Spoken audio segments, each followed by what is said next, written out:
ating bayan. Ang balita ko, may warrant daw ako pag... Hindi, totoo. Yung sa ICC or something. Matagal na akong hinahabol ng mga putang ina.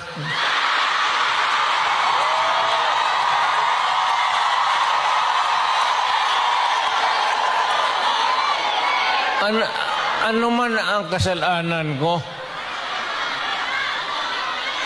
na ginawa ko man ang lahat sa panahon ko para may konting katahimikan at mapayapa ang buhay ng Pilipino. Ang problema nito,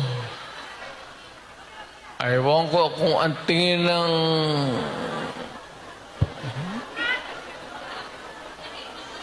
ako'y raw yung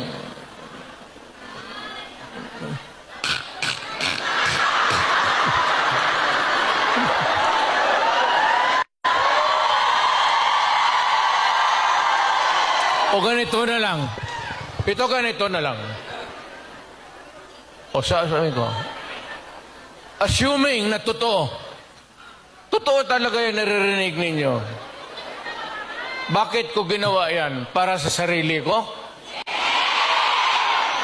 Para sa pamilya ko? Para sa inyo at ang inyong mga anak sa ating bayan. Kaya ako man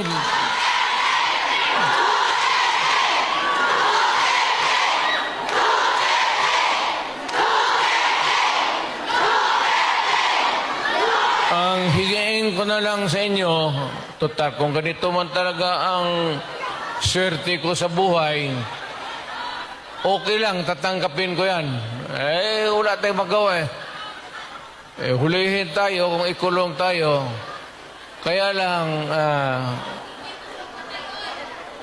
in the meantime, mag-contribute kayo, bas kayo $5, $10, para paglabas ko sa presuhan, pagawaan ninyo akong monumento katabi ni Rizal. Si Rizal may hawak na libro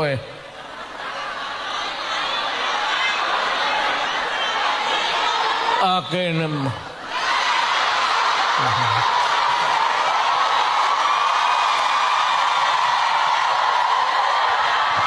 Kaya bakit? Tumahimik ba ang bayan natin kung Pilipinos hold up dito, hold up.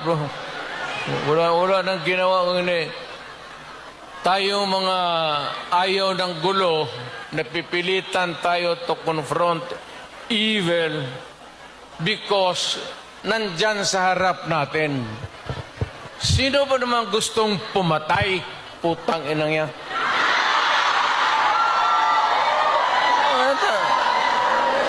Bakit ako why would I waste my time? Binila